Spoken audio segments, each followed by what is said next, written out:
Hello बच्चों, कैसे हैं? डाइपोल मूवमेंट हम देख चुके थे, एक बेसिक लेक्चर देख चुके थे, एग्जांपल्स भी देख चुके थे। अब हमारा next topic application of dipole movement. ये बहुत इंपॉर्टेंट है और इसे आज हम डिस्कस करने जा रहे हैं। तो फर्स्ट एप्लीकेशन देखें, to determine the polarity of molecule.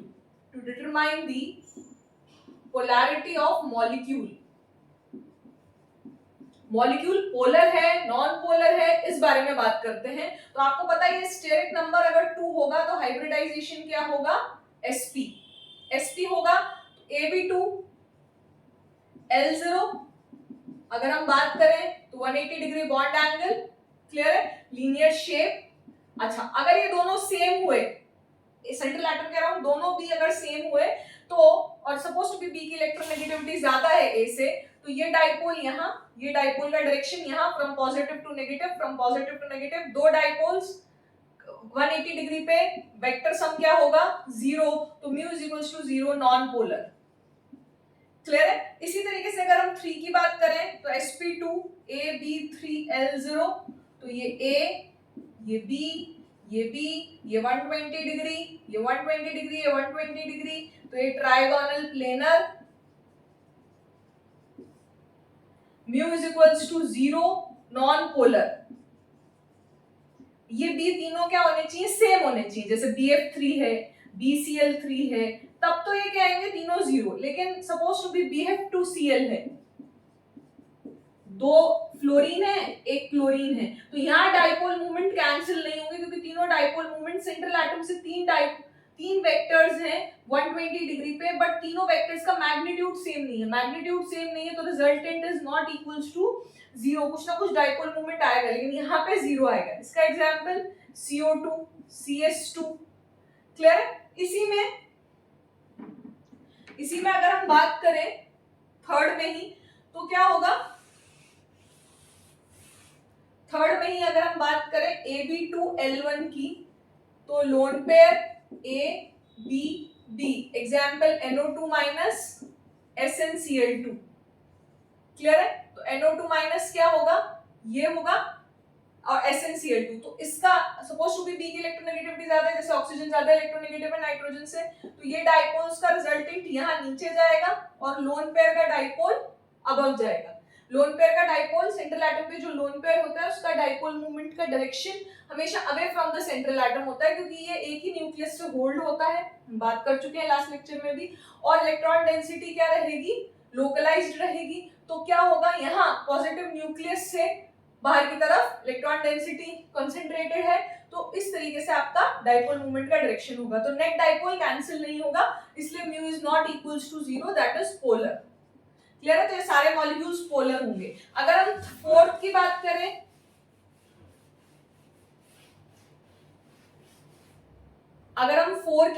Steric number sp3, तो ab4l0, that is b b b b, ये 109 डिग्री 28 मिनट्स। क्लियर है? तो ये ठीक है, तो 109 डिग्री 28 मिनट्स। तो यहाँ पे इस सेंट्रल एटम से 4 डाइपोल्स, 4 वेक्टर्स निकल रहे हैं और सबका एंगल, सबके बीच वेक्टर्स के बीच का एंगल कितना? 109 डिग्री 28 मिनट्स। तो डाइपोल मूवमेंट क्या होगा? 0, और ये क्या होगा? Non polar. क्लियर? इसी तरीके से अगर हम बात करें AB3L1 की, जैसे CH4 हो गया, CCl4 हो गया, एक लोन पेयर, 3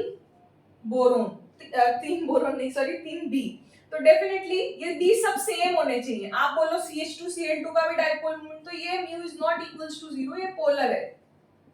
क्लियर है? समझ आया? तो ये B सारे सेम होने चाहिए। जैसे NH3 है, NF3 है, यहाँ पे लोन पेयर का डाइपोल इन तीनों के रिजल्टेंट डाइपोल को कैंसिल नहीं करता है, तो mu is not equals to 0 और ये पोलर होगा। Is it clear? तो ये सारे मॉलिक्यूल्स पोलर होंगे। क्लियर है? इनका डिफरेंस, इनके बीच का कंपैरिजन भी हम देख चुके हैं। इसी तरीके से AB2L2,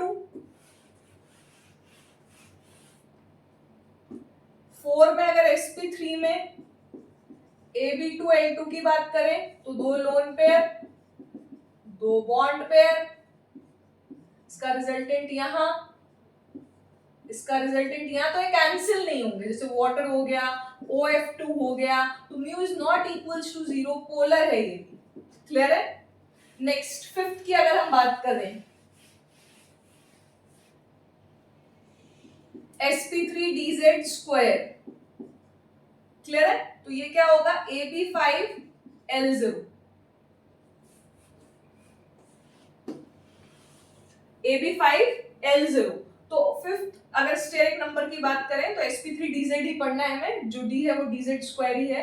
तो ये a b b b b b, ये इक्वेटोरियल नॉन रेगुलर ज्योमेट्री है, दो बॉन्ड एंगल्स हैं 120 डिग्री 90 डिग्री, 120 डिग्री के 3, 90 डिग्री के 6। क्लियर है? अब अगर हम बात करें इसकी, तो इसका डाइपोल इसके रिजल्टेंट डाइपोल को कैंसिल कर देगा और इसका डाइपोल इसके रिजल्टेंट डाइपोल को कैंसिल कर देगा। तो mu is equals to 0 non polar है, लेकिन जब नॉन पोलर है किस किस केस में, PCl5, PF5, PCl3F2 इनके केस में। बट आप बोलो PF3Cl2 में mu is not equals to 0, polar है। क्लियर है? PCl4 पोलर है। क्लियर है? Mu is not equals to 0, तो B से मैग्नीट्यूड भी सेम होना चाहिए। ठीक है? नेक्स्ट अगर हम बात करें AB4L1 की, ठीक है, AB4L1 की बात करते हैं। ठीक है, तो AB4L1 में सीसॉ शेप, मैं वही बना देती हूँ डायरेक्टली। ठीक है, तो ये एंगल लेस देन 120, ये एंगल लेस देन 90 डिग्री, ये एंगल भी कम हो गया, ये एंगल भी कम हो गया 120 और 90 डिग्री। तो 90 डिग्री 90 डिग्री है, 180 डिग्री अपार्ट नहीं बचे हैं, ये कम हो गया है एंगल, 180 डिग्री से कम हो गया है। तो ये बॉन्ड डाइपोल एक दूसरे को कैंसिल नहीं करेंगे, ये भी एक दूसरे को कैंसिल नहीं करेंगे, तो ये पोलर है। क्लियर है? SeF4 SF4, ठीक है, SOF4, ये सब पोलर है। SOF4 नहीं, सॉरी, लोन पेयर है ना, तो SF4 और SeF4। ठीक है, नेक्स्ट AB3L2 सीसॉ शेप है। ठीक है, जहां पे दो लोन पेयर हैं। ठीक है, example ClF3,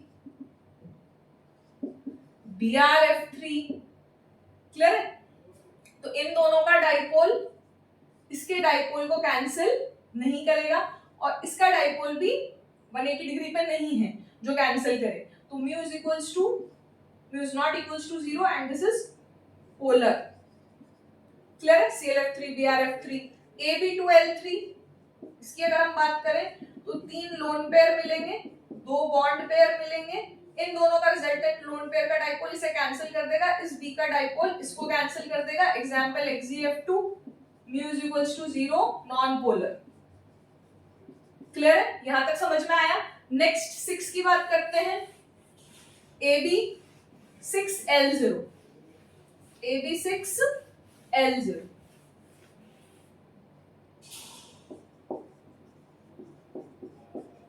A B B B B B B, example SF6। Clear है? तो ये डाइपोल इस डाइपोल को कैंसिल कर देगा, ये डाइपोल इस डाइपोल को कैंसिल कर देगा, ये डाइपोल इस डाइपोल को कैंसिल कर देगा। क्लियर है? तो ये म्यू इज इक्वल्स टू 0 आ जाएगा और नॉन पोलर हो जाएगा।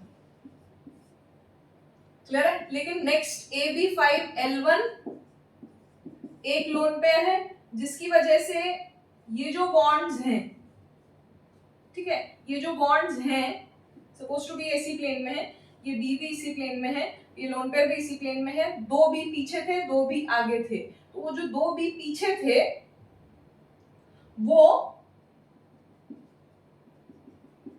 उनके बीच का एंगल आपस का लेस देन 90 डिग्री हो जाएगा, ये भी लेस देन 90 डिग्री हो जाएगा। तो ये आपस में कैंसिल नहीं करते हैं, कैंसिल नहीं करते हैं तो ये पोलर होता है, जैसे BrF5। क्लियर है? क्लियर है? यहां तक समझ में आया? ठीक है, कोई दिक्कत यहां तक? ठीक है, मैसेज कर सकते हैं आप लोग। अच्छा, एक और बात, केमिकल बॉन्डिंग में जितना अभी तक अपन ने पढ़ा उसकी डीपीपीज मैंने शेयर कर दी, ऑलमोस्ट 6 डीपीपीज होंगी टेलीग्राम चैनल पे, तो आप देख सकते हैं। और at the same time notes भी यहाँ तक के एप्लीकेशन ऑफ डाइपोल मूवमेंट तक आपके पास हैं टेलीग्राम चैनल पे, तो आप देख सकते हैं केमिकल बॉन्डिंग के। ठीक है, BrF5 आगे बढ़ जाए। ठीक है, XeF5 प्लस 8 में से एक चला गया 7, 7 में से 5 बॉन्ड पेयर और ये एक लोन पेयर। इसी तरीके से AB4L2 4 bond pair 2 lone pair, ये एंगल कितना 90 डिग्री। क्लियर। XeF4 ये लोन पेयर, इसके लोन पेयर को कैंसिल, ये बॉन्ड पेयर इसको, ये बॉन्ड पेयर इसको, तो mu is equals to 0, non polar. Clear. Next AB3 3 lone pair नहीं हो सकते क्योंकि कोई भी 2 लोन पेयर 90 डिग्री पे रहेंगे, 90 डिग्री पे लोन पेयर रिपल्शन बहुत ज्यादा होता है तो वो एग्जिस्ट नहीं करेगा। क्लियर है। 7 की बात करते हैं, AB7L1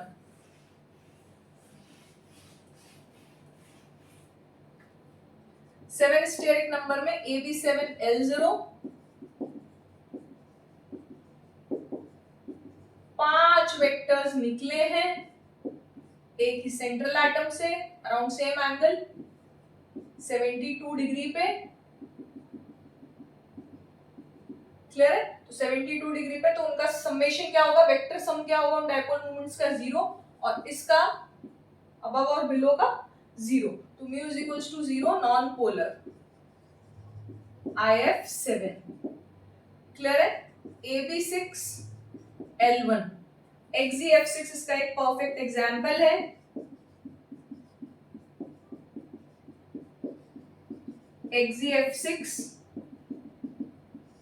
ये लोन पेयर किसी भी फेस के सेंटर पे भी हो सकता है और एज के मिड में भी हो सकता है। ये एज है ना, इस एज के मिड में भी हो सकता है और किसी फेस पे, जैसे ये F बाहर होगा तो ये F इस F के साथ इसके फेस पे भी हो सकता है, फेस के सेंटर पे भी। ठीक है। तो ये लोन पेयर स्टीरियोकेमिकली एक्टिव है। क्लियर है। स्टीरियोकेमिकली क्या है, एक्टिव है। तो यहाँ पे जो लोन पेयर है वो शेप को डिस्टॉर्ट कर देता है, इसलिए इसकी शेप क्या होगी, डिस्टॉर्टेड ऑक्टाहेड्रन होगी।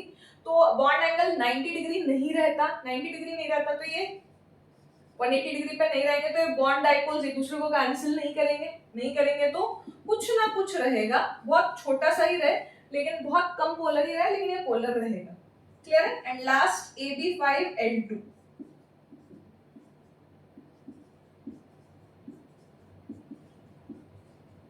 स्टीरियोकेमिकली एक्टिव लोन पेयर का मतलब जो शेप को डिस्टॉर्ट करता हो, जो शेप डिटरमाइन करने में मदद कर रहा हो। ये लोन पेयर एक ऊपर एक नीचे, क्योंकि जहां बॉन्ड लोन पेयर को ज्यादा जगह चाहिए तो वो वहां रहेगा जहां पे जगह ज्यादा मिलेगी। तो 90 डिग्री ज्यादा है 72 डिग्री से, तो XeF5 माइनस। ठीक है। तो लोन पेयर का डाइपोल लोन पेयर से कैंसिल, बॉन्ड पेयर का डाइपोल बॉन्ड पेयर से cancel, non polar. Mu is equals to 0। ठीक है। Mu is equals to 0, non polar. Clear है। तो इस तरीके से आप डिटरमाइन कर सकते हैं पोलैरिटी को। समझ में आया। डिटरमाइन कर सकते हैं पोलैरिटी को। सेकंड इसका एप्लीकेशन है काफी famous, to determine the percentage ionic character in a polar covalent bond.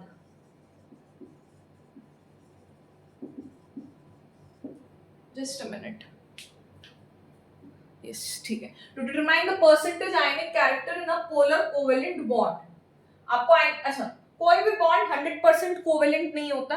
ठीक है। जब 100% कोवेलेंट नहीं होगा, अभी बात करते हैं, उसमें इलेक्ट्रोनेगेटिविटी डिफरेंस की वजह से, जैसे ए भी एक बॉन्ड है, इसमें इलेक्ट्रोनेगेटिविटी डिफरेंस, अगर इलेक्ट्रोनेगेटिविटी बी की ज्यादा है इलेक्ट्रोनेगेटिविटी ए से, तो इस पे पार्शियल नेगेटिव चार्ज आएगा इस पे, क्योंकि ये जो बॉन्डेड इलेक्ट्रॉन पेयर्स है वो शिफ्ट हो जाएंगे। इलेक्ट्रॉन डेंसिटी, इलेक्ट्रॉन क्लाउड ज्यादा समय का रहेगा, बी के पास रहेगा, तो पार्शियल नेगेटिव पार्शियल पॉजिटिव, तो इसे पोलर कोवेलेंट बॉन्ड कहते हैं। तो ये बराबर शेयर होने चाहिए थे लेकिन बराबर शेयर नहीं हो रहे।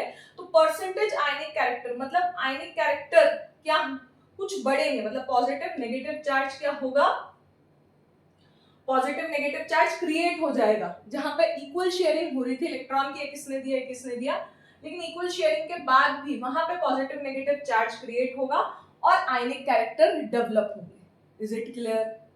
समझ में आया। क्लियर है। तो percentage ionic character polar covalent bond में डेवलप होंगे। तो वो आयनिक कैरेक्टर कितने होंगे, कितने परसेंटेज होंगे, क्योंकि ये 100% नहीं है तो उसमें कुछ आयनिक कैरेक्टर होंगे, तो वो हमें कैलकुलेट करने का तरीका आना चाहिए। इसी तरीके से कोई भी बॉन्ड 100% आयनिक भी नहीं होता, ये आयनिक नहीं, इसमें कुछ परसेंटेज क्या होंगे, कोवेलेंट कैरेक्टर होंगे, और इसे हम फजान्स रूल में बहुत अच्छे से पढ़ेंगे। क्लियर है? So no bond is 100% ionic, no bond is 100% covalent. Clear है? अब बात करते हैं आगे की। तो परसेंटेज आयनिक कैरेक्टर कैसे पता करते हैं? इन अ polar covalent bond is mu experimental by mu theoretical into 100 या फिर mu observed upon mu calculated into 100। Experimental dipole movement बोलो या ऑब्जर्व डाइपोल मूवमेंट बोलो एक ही बात है, थ्योरेटिकल डाइपोल मूवमेंट बोलो या कैलकुलेटेड डाइपोल मूवमेंट बोलो एक ही बात है। तो ये तो आपको दिया रहेगा, given in question, given in question, और ये हमें कैलकुलेट करना है। तो म्यू थ्योरेटिकल हम कैसे कैलकुलेट करेंगे देखें। म्यू थ्योरेटिकल का मतलब we are consider 100% ionic bond A plus B minus. तो क्या हुआ, एक इलेक्ट्रॉन पूरा का पूरा ट्रांसफर हो गया। कितना ट्रांसफर हुआ, Q इंटू डी से, mu is Q into D. यहां पे तो जो एक्सपेरिमेंटल था वो म्यू इज इक्वल्स टू, जो म्यू एक्सपेरिमेंटल है वो Q इंटू डी आएगा। तो कितना चार्ज शिफ्ट हुआ, definitely magnitude of partial charge, magnitude of partial charge he shift होता है, पूरा का पूरा इलेक्ट्रॉन थोड़ी शिफ्ट होता है। पूरा का पूरा इलेक्ट्रॉन शिफ्ट हो गया तो आयनिक बॉन्ड हो गया। तो magnitude of partial charge into bond length, that is distance between bonded nuclear, that is internuclear distance. Clear? ये आपको दिया जाएगा, चार्ज है तो अगर ये कूलम में है तो ये मीटर में, ये ईएसयू में है तो ये सेंटीमीटर में, और इसकी मोर कॉमन यूनिट क्या है, डिबाई। क्लियर? तो उनको इंटरचेंज करना आना चाहिए, डिबाई को कूलम मीटर में और ईएसयू सेंटीमीटर में, वो भी बात करते हैं। ठीक है, तो हम बात कर ही लेते हैं।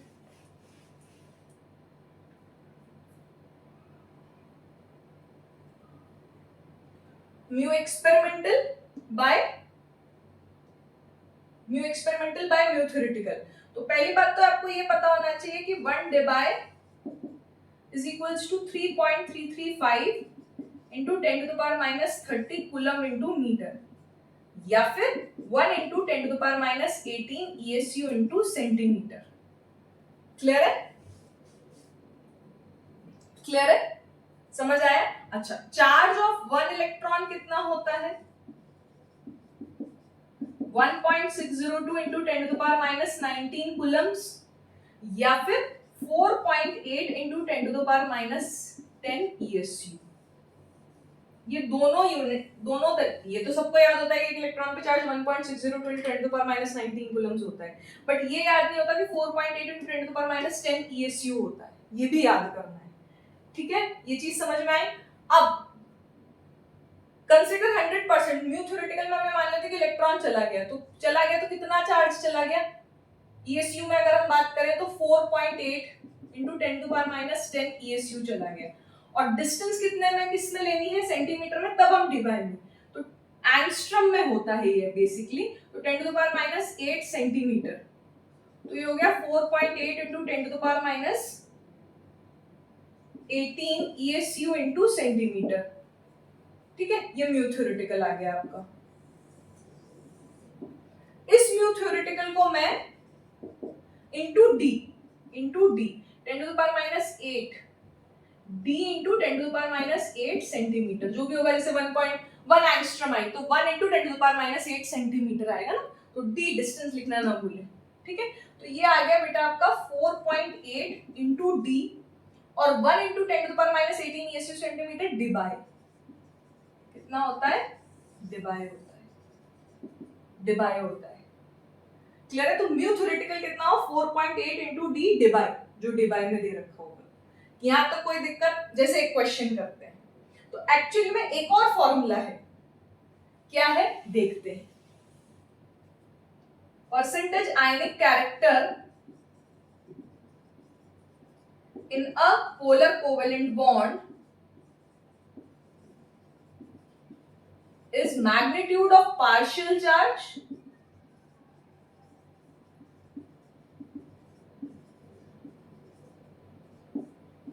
over charge on one electron into 100. Just a minute, please.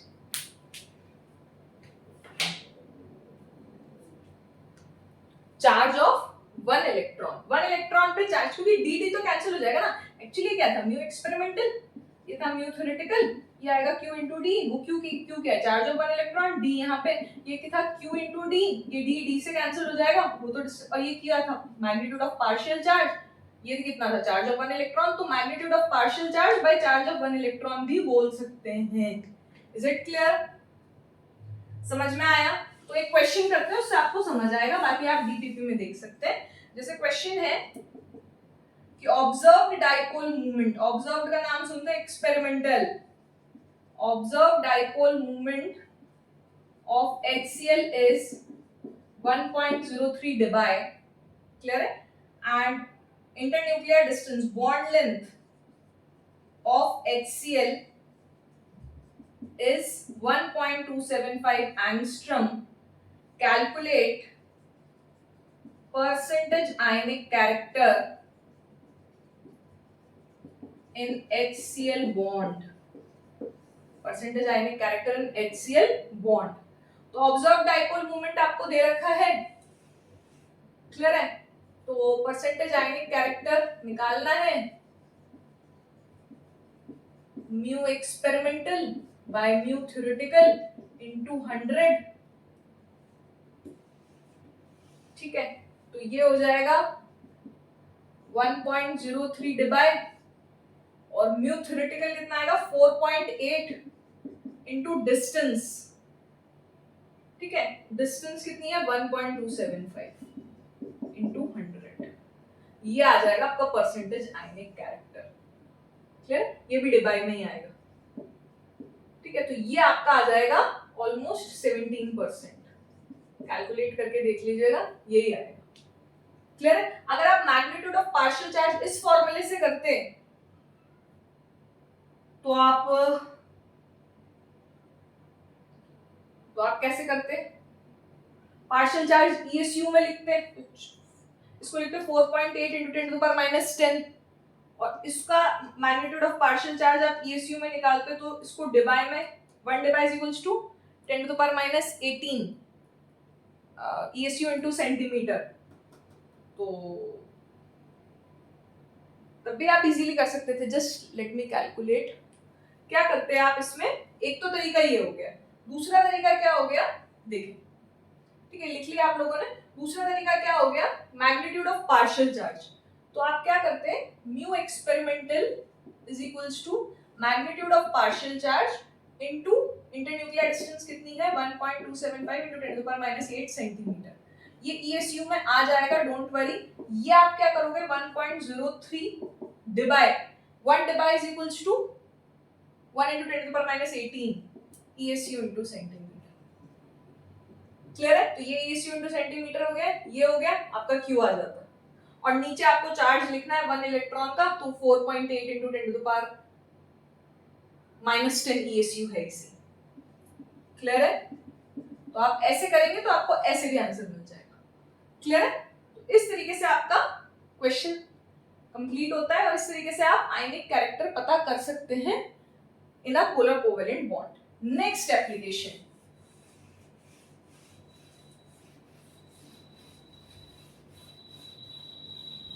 ठीक है, next application आप देखें, to distinguish between cis and trans isomer. जैसे कि बात करते हैं 1-chloro इथीन की, ठीक है, और दूसरी बात करते हैं 1-bromo 2-chloro इथीन. क्लियर है? तो ethene 1-chloro, sorry 1-2-dichloro, sorry 1-2-dichloro dichloro,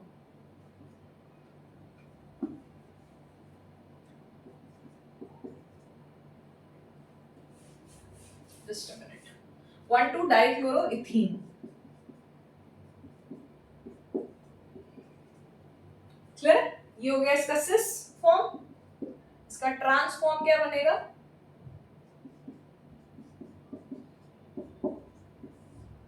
ठीक है, इसका ट्रांसफॉर्म ये बनेगा। क्लियर? तो 1,2-डाइक्लोरोइथीन में आप देखेंगे क्लोरीन sp2 हाइब्रिडाइज्ड कार्बन, तो क्लोरीन की इलेक्ट्रोनेगेटिविटी ज्यादा, तो ये डाइपोल मूवमेंट ऐड होंगे, तो सिस का डाइपोल और ये डाइपोल मूवमेंट सब्ट्रैक्ट होंगे 180 डिग्री पे, तो इसका म्यू 0 होगा। तो जनरली सिस का ज्यादा होता है, ये कहना चाह रहे हैं। इसी तरीके से 1 ब्रोमो 2 क्लोरो इथीन, अभी तो सिचुएशन ये है, ठीक है, तो रिजल्टेंट कुछ यहाँ हो जाएगा, ठीक है, तो सिस का ज्यादा हो रहा है। लेकिन जैसे ही ये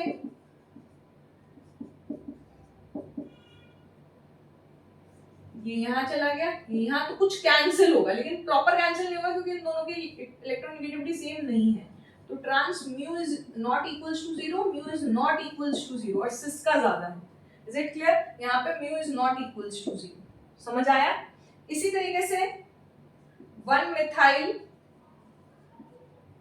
सॉरी 1 क्लोरोप्रोपीन, 1 क्लोरोप्रोपीन,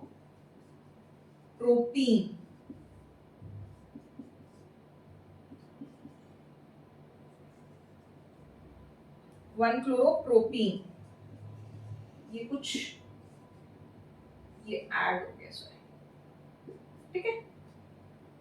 और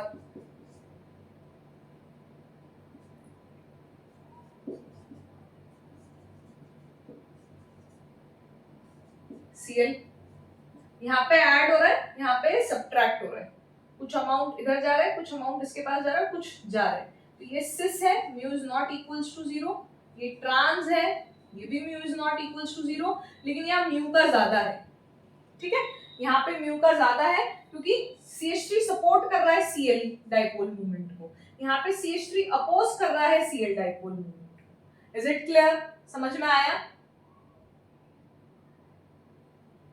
यहां तक कहानी क्लियर हुई 1 क्लोरोप्रोपीन की, ठीक है। तो यहाँ पे जितना ये सपोर्ट कर रहा है उतना कोई लेके जा रहा है, यहाँ पे सपोर्ट कर रहा है वो लेके भी जा रहा है, ठीक है। यहाँ पे कैंसिल होगा कुछ अमाउंट, यहाँ पे ऐड होगा। इस तरीके से आप डिस्टिंग्विश कर सकते हैं बिटवीन सिस एंड ट्रांस। तो सिस का ज्यादा होता है जनरली, बट ऐसा हर जगह जरूरी नहीं है, ये एग्जांपल रहा, ट्रांस का ज्यादा है। क्लियर है? एंड ब्यूट 2इन, ये भी एग्जांपल है, वो भी देख लेते हैं। ब्यूट 2इन, ये CH3, ये CH3, ये H, ये H, CH3 सपोर्ट करेगा क्योंकि ये सॉरी ये sp3 हाइब्रिडाइज्ड है, sp2 हाइब्रिडाइज्ड, तो रिजल्टेंट कुछ होगा सिसका, mu is not equals to 0, ठीक है। और ट्रांस का क्या होगा?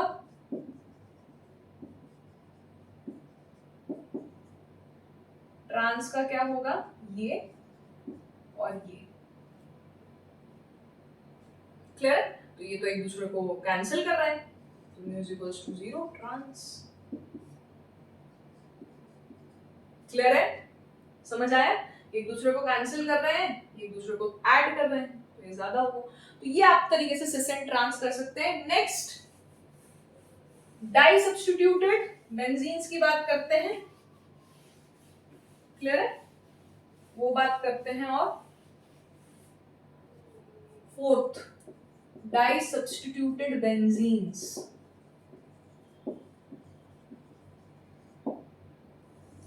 ठीक है, देखते हैं। Br Br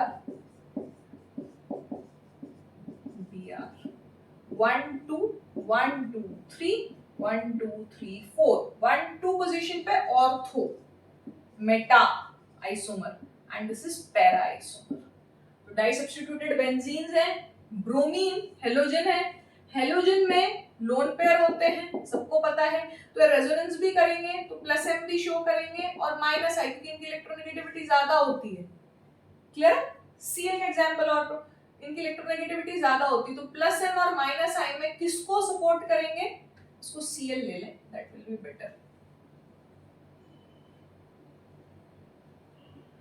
clear? इसको सीएल। क्लियर है? तो सीएल की इलेक्ट्रोनेगेटिविटी ज्यादा है sp2 हाइब्रिडाइज्ड कार्बन से, तो माइनस आई इफेक्ट मतलब इसका dipole moment away from the central atom होगा। Minus I effect is dominating then plus M, resonance होगा इसके लोन पेयर्स का, लेकिन माइनस आई इफेक्ट तो हम dipole moment away from the central atom मानेंगे, अवे फ्रॉम द क्लोरीन। तो ये देखिए, ये दो डाइपोल्स हैं 60 डिग्री पे, ये दो डाइपोल्स हैं 120 डिग्री पे, ये दो डाइपोल्स हैं 180 डिग्री पे, सेम मैग्नीट्यूड के, तो म्यू हो गया 0। ये अगर हम बात करें तो रिजल्टेंट क्या होगा? Mu resultant mu square plus 2 mu square cos 60, cos 60 is half, so this is 3 root 3 mu square, 1 2 3 mu square, that is root 3 mu. ठीक है, तो रिजल्टेंट आपका कुछ इससे निकलेगा। ये 120 डिग्री है, 120 डिग्री पे यही सीएल हो जाता है, that is mu square plus mu square plus 2 mu square cos 120 is minus half। ठीक है, तो ये कैंसिल हो गया, root mu square is mu, तो इन दोनों का रिजल्टेंट यहाँ पे कहीं सीएल आएगा। क्लियर है? तो ऑर्थो का सबसे ज्यादा, क्योंकि वो रूट 3 1.732 म्यू का 1.7, ये सिर्फ म्यू और ये 0, तो ऑर्थो जब दोनों इलेक्ट्रॉन विथड्रॉइंग हो, यहाँ पे दोनों इलेक्ट्रॉन विथड्रॉइंग है या दोनों इलेक्ट्रॉन रिलीजिंग हो, तब ऑर्थो का सबसे ज्यादा, फिर मेटा का, फिर पैरा का। क्लियर? समझ आया? नेक्स्ट एग्जांपल लेते हैं, एक और 3-4 लेते हैं, आप देखिए आपको काफी इंटरेस्टिंग लगेगा।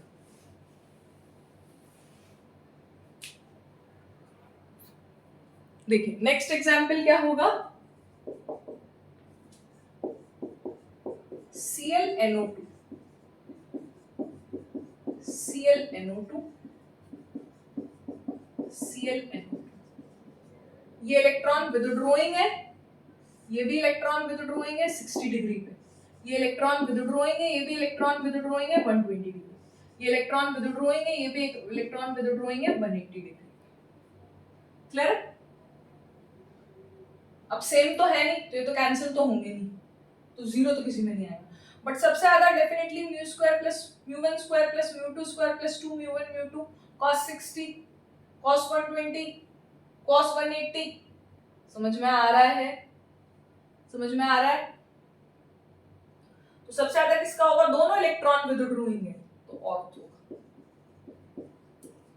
क्लियर? इसी तरीके से एक Me ले लो, एक Cl ले लो, एक Me ले लो, एक Cl ले लो, एक Me ले लो, एक Cl ले लो। क्लियर है? समझ में आया? Me का रिंग की तरफ, Cl का रिंग के बाहर, तो ये 120 डिग्री एंगल पे, Me का रिंग की तरफ, Cl का बाहर, ये 60 डिग्री पे, Me का रिंग की तरफ, Cl का बाहर, Cl का बाहर, तो 0 डिग्री पे, cos 0 सबसे ज्यादा, cos 60 कम, हाफ, cos 120 माइनस हाफ, तो यहाँ पे पैरा का सबसे ज्यादा, पैरा का सबसे ज्यादा। क्लियर है? अरे भाई mu 1 square plus mu 2 square plus 2 mu 1 mu 2 cos theta बढ़ रहा है, तो ये पूरी वैल्यू नेगेटिव आ जाएगी, cos 180 माइनस 1 होता है, तो ये माइनस 2 म्यू 1 म्यू 2 हो जाएगा, तो कैंसिल हो रहा है ना कुछ अमाउंट, तो सबसे सॉरी 180 नहीं है, 0 डिग्री, 180 पे तो कैंसिल हो रहा है कुछ अमाउंट, तो और तो सबसे ज्यादा हो जाएगा, बट 0 है तो cos 0 1 है, तो ये अमाउंट ऐड हो जाएगा इसमें। ठीक है, cos 120 माइनस हाफ होता है तो सब्ट्रैक्ट होगा, cos 60 हाफ होता है और ये 1 होता है, तो और पैरा सबसे ज्यादा। जब एक इलेक्ट्रॉन विथड्रॉइंग हो और एक इलेक्ट्रॉन रिलीजिंग हो, एक इलेक्ट्रॉन रिलीजिंग, एक इलेक्ट्रॉन विथड्रॉइंग, तब पैरा का सबसे ज्यादा। क्लियर है? क्या इस टाइप के क्वेश्चंस आप इजीली कर सकते हैं? चलिए नेक्स्ट एक और क्वेश्चन, जैसे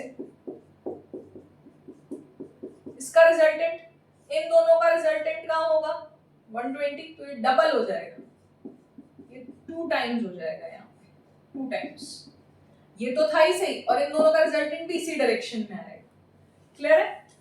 और हम क्या देख सकते हैं, देखें, एक NO2 है, एक NH2 है, ये इलेक्ट्रॉन विथड्रॉइंग, ये इलेक्ट्रॉन रिलीजिंग, तो ये 120, ठीक है। नेक्स्ट NO2 है, ये NH2 है, NO2 electron withdrawing, NH2 electron releasing, तो ये 60 डिग्री हो जाएगा, ठीक है। और ये NO2, ये NH2 है, ये इलेक्ट्रॉन विथड्रॉइंग, ये इलेक्ट्रॉन रिलीजिंग, समझ रहे हैं? तो ये इलेक्ट्रॉन रिलीजिंग था NH2, इलेक्ट्रॉन रिलीजिंग, ये इलेक्ट्रॉन विथड्रॉइंग। क्लियर है? तो ये एंगल 120 डिग्री है, कुछ कैंसिल होगा, कुछ ऐड होगा, और ये तो 0 डिग्री है, बहुत कुछ ऐड होगा, तो ऑर्थो मेटा पैरा। क्लियर है? नेक्स्ट इसका डाइपोल मोमेंट क्या होगा, साइनाइड, Cl का आप देख ही चुके, ये sp हाइब्रिडाइज्ड, ये मैं शॉर्ट में भी कवर कर चुकी, ये sp2 हाइब्रिडाइज्ड, sp की इलेक्ट्रोनेगेटिविटी ज्यादा है, तो ये डाइपोल कुछ ऐसे, ये डाइपोल कुछ ऐसे, दो डाइपोल्स 180 डिग्री पे, डाइपोल मोमेंट 0, नॉन पोलर, दो सेम डाइपोल्स सेम मैग्नीट्यूड के, दो सेम डाइपोल्स सेम मैग्नीट्यूड के, बॉन्ड डाइपोल मूवमेंट 180 डिग्री पर, नॉन पोलर। लेकिन अगर हम बात करें OH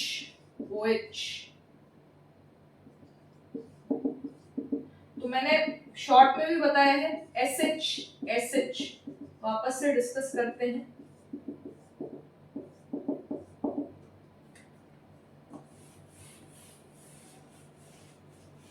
तो आप देखेंगे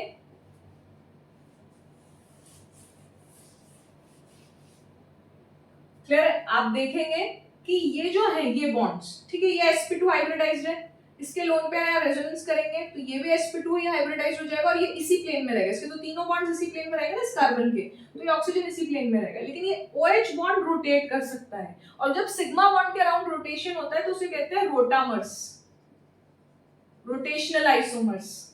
क्लियर? तो अब ये बॉन्ड H, दोनों H सेम डायरेक्शन में भी हो सकते हैं, तो सिस अपोजिट डायरेक्शन में भी हो सकते हैं, ट्रांस, और इवन ये H बॉन्ड जो कि स्टेबल आइसोमर नहीं है, लेकिन ये बाहर आउट ऑफ द प्लेन भी जा सकता है ये H, ठीक है। तो ये अगर सिस में रहे तो इनके डाइपोल मोमेंट्स ऐड कर जाएंगे, और इसका resultant dipole not equals to 0। जैसे CN का mu equals to 0 non polar था, ये जो CN था ये mu equals to 0 non polar था। क्लियर है? ठीक है, बट यहाँ पे पोलर होगा। इसी तरीके से ये बॉन्ड भी रोटेट कर सकता है, ये rotamers, rotational isomers, mu is not equals to 0 polar. Clear है? इसी तरीके से OCH3 मिथॉक्सी ग्रुप, ये भी रोटेट कर सकता है, ये बॉन्ड भी, तो ये भी mu is equals not equals to 0 polar, ये सब पोलर हैं। क्लियर है? इसी तरीके से C double bond OH, C double bond OH, ये sp2 हाइब्रिडाइज्ड है, तो ये इसी प्लेन में, ये भी इसी प्लेन में, बट ये बॉन्ड तो रोटेट कर सकता है OH बॉन्ड, तो ये भी mu is not equals to 0 polar. तो ये सारे पोलर कंपाउंड्स हैं। Is it clear? Because of rotamers, because of rotation around single sigma bond. Clear है यहां तक? आगे बढ़ जाए। नेक्स्ट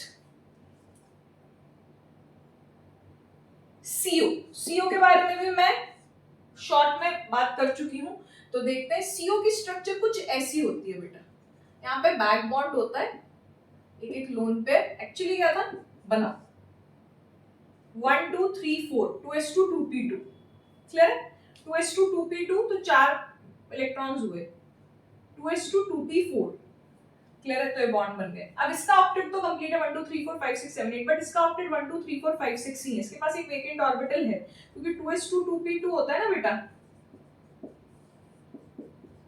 तो ये तो लोन पेयर हो गया कार्बन पे, और ये दोनों बॉन्ड्स तो ये खाली है। ये खाली है तो क्या करेगा ऑक्सीजन अपना ये इसके वेकेंट ऑर्बिटल, तो इसे बोलते हैं बैक बॉन्ड, और इस बैक बॉन्ड से एक फॉर्मल चार्ज डेवलप हुआ, यहाँ पे +1 यहाँ पे -1। क्लियर? तो ये डाइपोल का डायरेक्शन हुआ, समझ आ गया? +1 से -1। इलेक्ट्रॉन डेंसिटी कहाँ शिफ्ट हुई? ऑक्सीजन से कार्बन। लेकिन ऑक्सीजन और कार्बन की इलेक्ट्रोनेगेटिविटी सेम नहीं है। ये जितने भी बॉन्डेड इलेक्ट्रॉन पेयर्स हैं ये ऑक्सीजन की तरफ शिफ्ट करेंगे because of more electronegativity, because of more electronegativity. Clear है? तो जब ज्यादा इलेक्ट्रोनेगेटिविटी की वजह से सारे बॉन्डेड इलेक्ट्रॉन पेयर्स, तो बॉन्ड पोलैरिटी जो होनी चाहिए थी, ये बैक बॉन्ड से जो बॉन्ड पोलैरिटी होनी चाहिए थी CO मॉलिक्यूल की, वो अपोजिट डायरेक्शन से कैंसिल होके ऑब्जर्व डाइपोल मूवमेंट बहुत लेस आता है, is very less. Observe dipole movement क्या आता है? बहुत लेस, क्योंकि बैक बॉन्ड की वजह से बॉन्ड इलेक्ट्रॉन डेंसिटी शिफ्ट हुई ऑक्सीजन से कार्बन की तरफ, तो फॉर्मल चार्ज +1 -1 आएगा और बॉन्ड पोलैरिटी आपकी इस डायरेक्शन में आएगी फ्रॉम ऑक्सीजन टू कार्बन। लेकिन बिकॉज ऑफ इलेक्ट्रोनेगेटिविटी डिफरेंस ये बॉन्डेड इलेक्ट्रॉन पेयर शिफ्ट हो जाएंगे। क्लियर है? बॉन्डेड इलेक्ट्रॉन पेयर शिफ्ट हो जाएंगे ऑक्सीजन की तरफ, तो बॉन्ड पोलैरिटी डिक्रीज कर गई, तो नेट ये दोनों अपोजिट डायरेक्शन में तो कैंसिल होंगे, तो नेट डाइपोल मूवमेंट आपका कार्बन की तरफ बहुत ही लेस होगा। क्लियर है? तो इसका ऑब्जर्व डाइपोल मूवमेंट बहुत ही कम होता है। Is it clear? समझ में आया? एंड लास्ट एक और चीज डिस्कस कर लेते हैं, वाटर।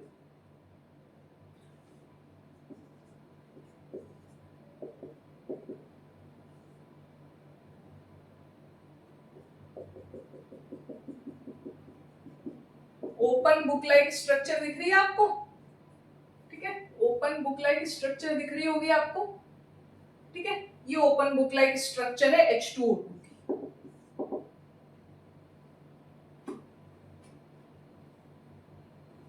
ये ओपन बुक लाइक स्ट्रक्चर है H2O2 की। क्लियर? अब एक तो ये नॉन प्लेनर है, ठीक है, ओपन बुक लाइक स्ट्रक्चर है,